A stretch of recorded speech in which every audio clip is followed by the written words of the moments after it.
He said she wasn't cleared to fly. Could this quiet woman hold a secret that could save them all? Barely even looked at her when she walked past the hangar. But when the skies lit up with missile trails and the carrier was moments from impact, one F-18 launched without clearance. Second later, the threat was gone, eliminated with surgical precision. No one knew who had fired until they saw her climb down from the cockpit in silence. Welcome to Graceful Valor Stories. Before we continue, tell us in the comments where in the world are you watching this from? And if you believe stories like this deserve to be heard, don't forget to hit the subscribe button. No one ever said it out loud, but the way they looked at her said enough. Not with hate, not even distrust, just absence, as if she didn't belong there. As if her presence in the hangar was a misfiled report waiting to be corrected. They called her by rank, sure, but it never landed with the weight it was supposed to. Lieutenant Commander on paper, observer in practice. Her name wasn't on the roster for launch. Her locker sat untouched, her access badge stopped at the tower's threshold. She walked the deck like a shadow, always just outside the mission, near the jets, but never near the controls. The U's gallant cut through the Pacific like a scalpel, surrounded by 4 destroyers and a horizon so clear it looked like glass. Above, training ops continued as scheduled. F-18s launched and recovered with brutal rhythm, crews barking coordinates, pilots laughing through comms. It was a clean machine, well oiled and tight except for the silence that followed her everywhere she went. She stayed quiet too, not to submit, but because there was nothing left to prove to men who never looked deeper than the surface. She'd seen this before, on the ground, in briefing rooms, even in command chairs. This quiet resistance cloaked in protocol. This disbelief that someone like her could be anything more than a procedural mistake, it never bothered her. Not really, not anymore. Until the exercise briefing. It was 0900 when she stepped into the ready room early by 5 minutes. 10 officers already seated. Flight leads reviewing assignments. Heat maps pulsing on the screen. She stood near the back. No one acknowledged her. The commander, a man with 3 tours and a half-dozen decorations, spoke like she wasn't even in the room. All right, boys. Simulated inbound from hostile airspace. Hypersonic threat. 2 minutes to impact if not intercepted. He paused. Clicked the slide.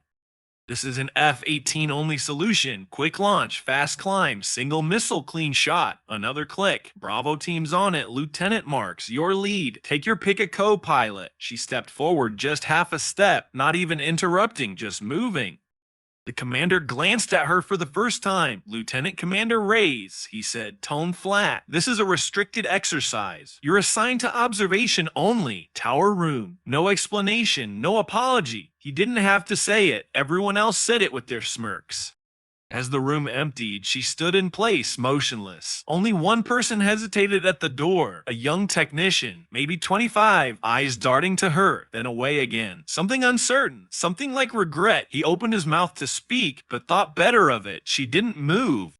She didn't blink, just nodded once, slowly, as if she already knew. Could her moment of truth be coming sooner than they thought? That night, she didn't return to her bunk. Instead, she stood alone at the edge of the deck long after lights out. The moon throwing silver across the ocean, the wind snapping hard against her flight suit. She wasn't assigned to fly, hadn't touched the cockpit in months. Not officially, but her hands itched. Not with anger, something colder, something exact. In Hangar Bay, 3 under. The pretensive equipment diagnostics, an F-18 sat powered and sealed, undergoing systems checks no one had scheduled. No one questioned it. It was just a form, a quiet override buried under layers of admin fluff, just real enough to pass up on.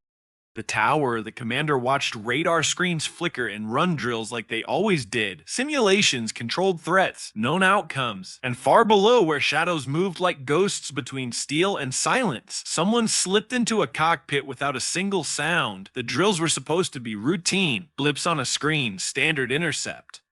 Wrote simulation calls, everything rehearsed down to the second. Bravo team's launch had gone by the book. 2 F-18s screaming off the deck like twin bolts of lightning, arching into a perfect combat climb, their afterburners slicing open the clouds.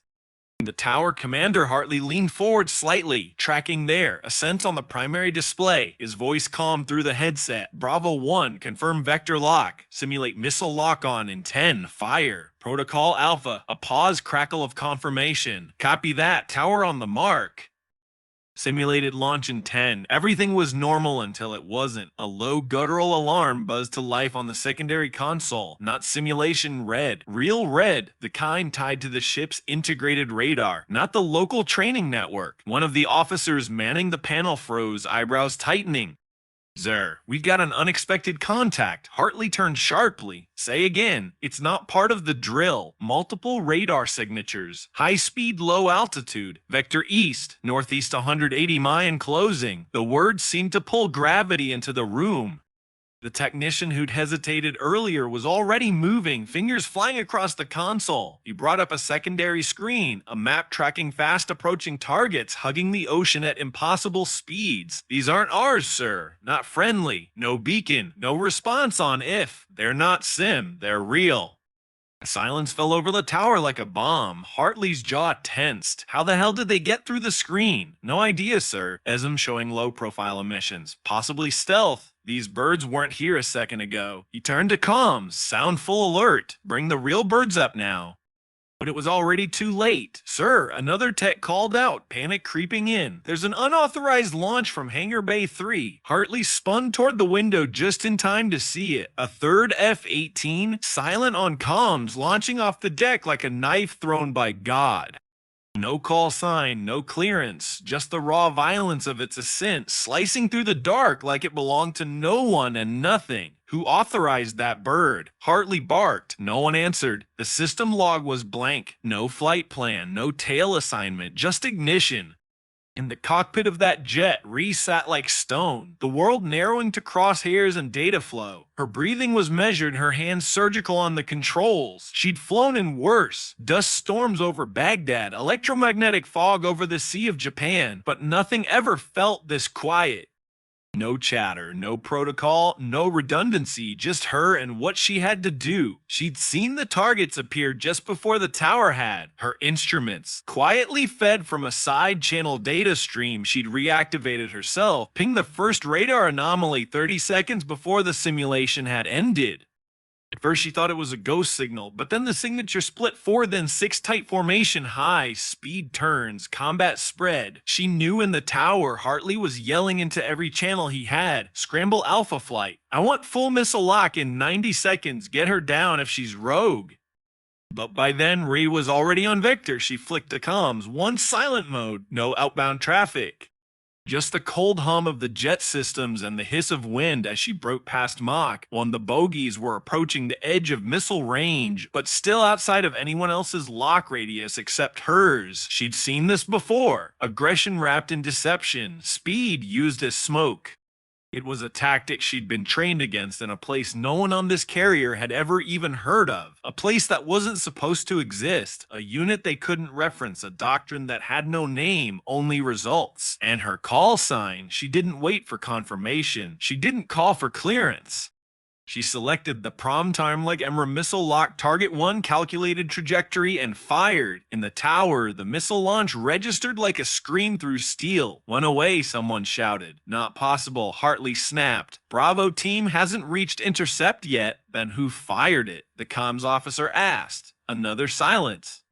Another look out the glass. The third jet now cut across the stars like fire on water. She fired again. 2 kills before Bravo even reached the edge of the envelope. The deck crew had frozen when the missile trails flared across the sky. They weren't part of the drill. They weren't supposed to exist.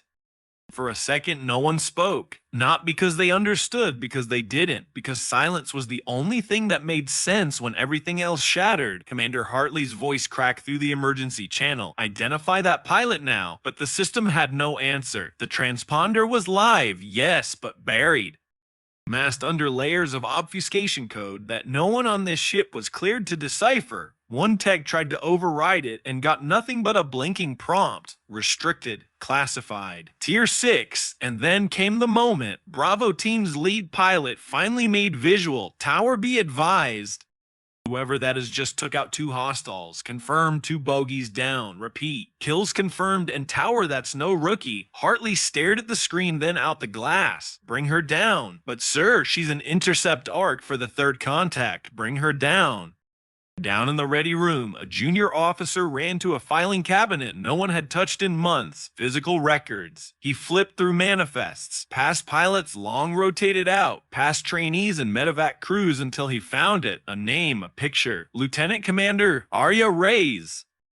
But below that name, in faded ink, stamped so faintly it looked like a ghost, two words no one had ever noticed before: Wraith Protocol. A few feet away, a Marine who had once scoffed at her presence now stared at the file in silence, his voice barely above a whisper. Wraith.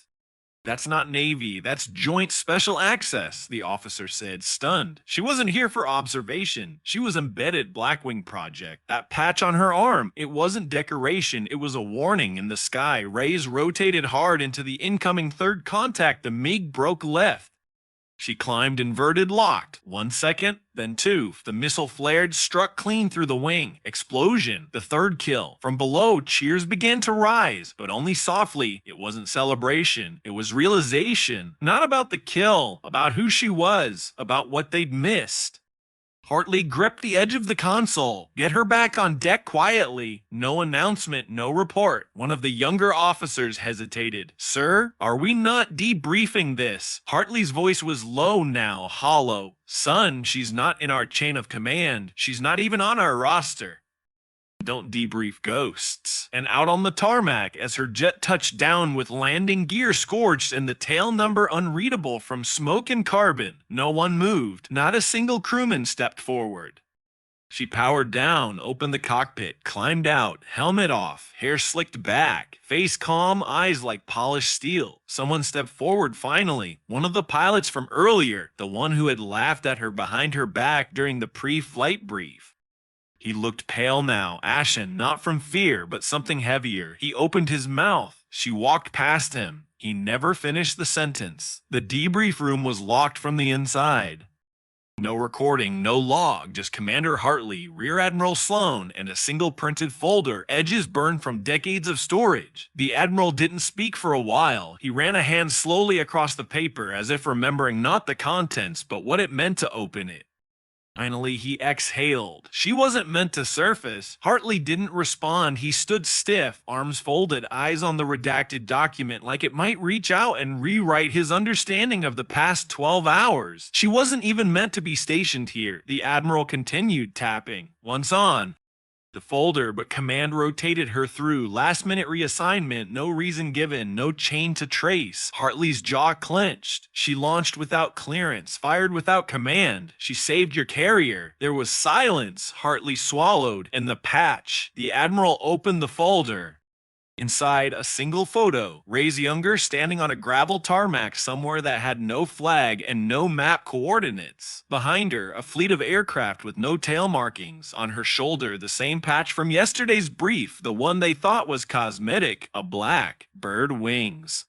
Open, its eyes covered by a single vertical slash. Below it, one line of text. Eyes don't see what fear doesn't dare look at. She's not just cleared, the Admiral said. She's above us all. Outside on the carrier's top deck, Reyes walked alone past a row of aircraft that now stood like statues. No one approached, no one spoke. Even the sailors on watch gave her a silent berth as she moved toward the edge of the deck where the sea spread like glass. When the Caber the tower, someone tried to raise her on comms. Just protocol. She didn't respond. She stopped at the edge, the wind catching her hair, stared out toward the horizon, her face unreadable, calm, not detached, but focused, anchored in a world none of them had access to.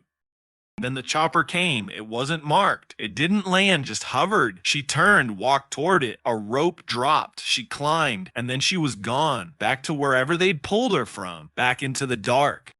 Back into a world where names didn't matter, where ranks didn't exist, where one wrong whisper could erase a person forever. The deck crew stood in silence for minutes after, and on a clipboard near the briefing tent, someone scratched a note next to the day's flight schedule. Her name had been printed there earlier under maintenance support observation. Now it read, Wraith Protocol reactivated. They never held a ceremony. No official statement was issued. Not a single officer addressed the crew. There was no debrief, no commendation, no report filed to headquarters. For the record, the incident over the ocean never happened. No hostiles were engaged. No F-18 took off without clearance, and no ghost pilot ever walked across the deck with smoke rising from her wings. But silence doesn't erase memory. In the days that followed, a strange energy settled over the carrier like a veil. The crew moved differently, quieter, more deliberate. Pilots who once laughed too loud in the ready rooms now paused at the locker where Ray's gear had been stored, though it was gone by morning. Land crews passed her name in hushed fragments, like an urban legend passed down in whispers across generations. They stopped calling her the Observer. They didn't call her anything, but everyone understood she was the thing no one talked about because there weren't words strong enough. Down in the barracks, one of the young ensign who had mocked her during the pre-flight drills couldn't sleep for nights after. Not because he was afraid of her, but because he had looked her in the eyes and seen something ancient, something forged not from pride or protocol, but from sheer violence endured and survived. He hadn't seen that look since deployment in Kandahar, and that woman hadn't even blinked when the sirens blared. The medtech reviewed sensor logs from her flight path, trying to figure out how she had achieved a triple lock in less than 6 seconds alone with partial avionics. The logs didn't make sense. Her targeting system had run manually. No assist, no drone link, just hands reflex, muscle memory from somewhere no one could trace. In the command tower, Hartley stood alone some nights staring at the horizon. The sun would set in that same burning orange line where Rise had disappeared into the helicopter. And though he never admitted it aloud, he found himself listening for something in the wind, rotor blades maybe, or footsteps on the deck. But all he ever heard was silence. Silence that grew heavier the more he tried to ignore it. It wasn't guilt. Not exactly. It was awareness. The unsettling knowledge that for all their medals, their command structures, their ranks and honors, they had missed her completely because she didn't look the part, because she walked like a ghost among uniforms that measured everything by regulation, because they were so used to checking credentials that they forgot to look into someone's eyes and see what actually mattered. She had warned no one, asked for nothing. She had simply acted when it counted, then disappeared like smoke. But the impact stayed. In the weeks that followed, other pilots began training longer, quietly, pushing limits they hadn't touched in years. Maintenance crews checked their birds twice, 3 times over. Maintenance crews checked their birds twice, 3 times over. The crew didn't talk about Rays, but they carried her. A patch began circulating below decks. Not official, not regulation. A black silhouette, wings spread wide. A single line across the eyes. No words, just an image worn on the inside of jackets, stitched onto the back of gloves. It was more than a tribute. It was a reminder that ghosts don't follow orders, they follow purpose. And sometimes they're the only ones who remember what the mission really is. One morning, a new officer arrived on deck. Young, polished, fresh out of Annapolis. She glanced at the patch gloves of a tech sergeant and raised an eyebrow. "What's that? Not standard issue." The sergeant looked down, smiled faintly. "Just something to remember a story by," he said. "A story." He looked out across the sea, then back at her, one you'll never find in the briefings. That night, the sky was clear, no clouds, just stars. The deck lights hummed gently under the hush of midnight rotations, and for a moment under that vast sky, it felt like she might still be out there, not waiting, not watching, just ready like a shadow cast by the flame that saved them all and vanished before anyone could thank it. Some say she was reassigned. Others claim she was extracted. A few insisted she was never truly on board to begin with, that she was embedded under silent orders, a ghost embedded within the seams of protocol. But no one ever proved it. The flight log showed her jet as grounded. The personnel roster had her listed under logistics review, and her jacket, if it had one, never existed in the official archives. She was gone as cleanly as she'd appeared, leaving no trace behind but impact. Still, stories have a way of living where records don't. One of the carrier cooks, a man who had barely said 2 words to her, swore she once helped him lift a crate when his back gave out, said she did it like it weighed nothing, then told him to breathe through the pain, not fight it. He didn't even realize who she was until days later when the hangar filled with smoke, and she was the one walking out of the fire. A mechanic who'd been nearby during the launch remembered her gaze before she climbed into the cockpit. It wasn't adrenaline, it wasn't fear, it was certainty. The kind only found in people who had already survived the worst and didn't care whether they came back. He never forgot it. He started wearing his tools differently after that, more precise, more respectful. The admiral, the one who'd opened the file, who'd spoken her name with the weight of decades behind it. He resigned 3 weeks later. No press release, no interview, just walked away. Some said it was age, others said burnout. But those who knew the look in his eyes the morning after the incident understood. He'd seen something he couldn't unsee, a reminder of the programs buried under years of black ink, of soldiers built for impossible things and forgotten the moment politics changed direction. He left one note on his desk, just a phrase: some assets are meant to vanish, others should never have been hidden.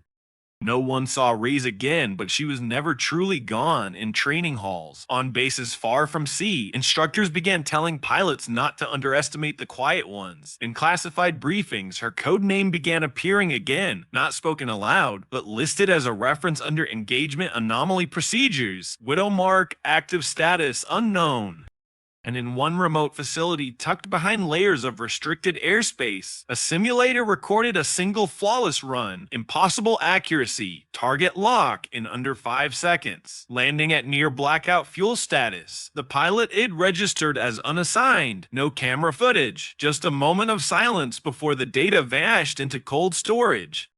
To this day, the crew of the US Arcturus doesn't speak of her, but they remember. They remember the silence that followed her launch, the moment the alarm ceased, the sea calm and endless beneath her wings. And the eyes of a woman who walked through their skepticism like smoke, who said nothing, who saluted no one, but who reminded an entire fleet what it really meant to protect something. And maybe somewhere far beyond any airstrip or command tower, there's a place where she stands again, alone, focused, waiting. Because some warriors don't retire, they disappear until they're needed again.